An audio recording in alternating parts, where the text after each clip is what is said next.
Hi friends, അസ്സലാമലൈക്കും. ഹിബാസ് വേൾഡിലേക്ക് എല്ലാവർക്കും സ്വാഗതം. നമുക്കിന്ന് അയല, മീൻ, കുടംപുളിയൊക്കെ ഇട്ട് എങ്ങനെയാണ് മുളക് കറി വെക്കുന്നതെന്ന് നോക്കാം. മീൻ ക്ലീൻ ചെയ്തെടുത്തിട്ടുണ്ട്. ഇനി ഒരു പാൻ അടുപ്പത്ത് വെച്ച് കൊടുത്ത് അതിലേക്ക് ചെറിയ ഉള്ളിയും വെളുത്തുള്ളിയും ഇട്ട് കൊടുത്തൊന്ന് വഴറ്റി കൊടുക്കാം. അതിനുശേഷം ഒരു തക്കാളി ഇട്ട് കൊടുക്കാം. ഞാനൊരു ചെറിയ തക്കാളിയാണ് എടുത്തിട്ടുള്ളത്. കുടംപുളി ഇട്ട് കൊടുക്കുന്നത് കൊണ്ട് അതൊന്ന് വഴന്ന് വരുന്നത് വരെ ഒന്ന് ഇളക്കി കൊടുക്കാം.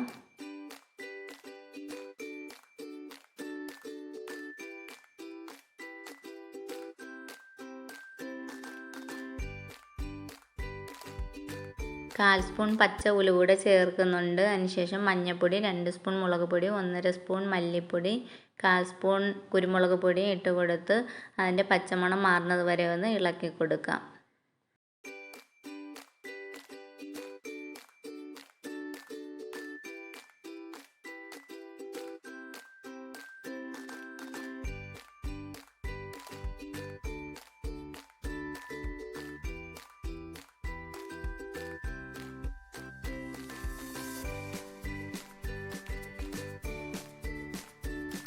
മസാലകളെല്ലാം ചൂടായി വന്നിട്ടുണ്ട്. ഇനി കറി വയ്ക്കാനായിട്ടൊരു ചട്ടി അടുപ്പത്ത് വെച്ച് കൊടുത്ത് അതിലേക്ക് 2 സ്പൂൺ എണ്ണ ഒഴിച്ച് കടുകിട്ട് പൊട്ടിക്കാം.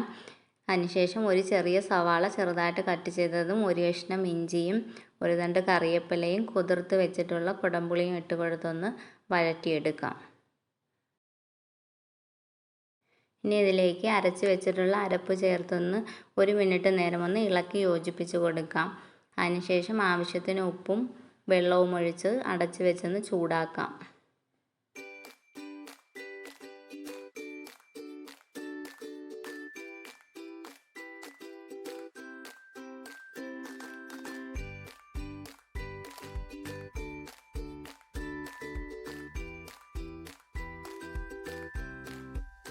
അരപ്പ് ചൂടായി വന്നിട്ടുണ്ട്. ഇനി അതിലേക്ക് ക്ലീൻ ചെയ്ത് വെച്ചിരിക്കുന്ന മീൻ ഇട്ട് കൊടുക്കാം. അതിനുശേഷം ഒന്ന് അടച്ച് വെച്ച് വേവിച്ചെടുക്കാം. എല്ലാവരും ഇതുപോലെ ഒന്ന് മീൻകറി ട്രൈ ചെയ്ത് നോക്കണം. വീഡിയോ ഇഷ്ടമായെന്ന് കരുതുന്നു. ഇഷ്ടമായെങ്കിൽ ലൈക്ക് ചെയ്യാനും കമൻ്റ് ഇടാനും മറക്കരുത്.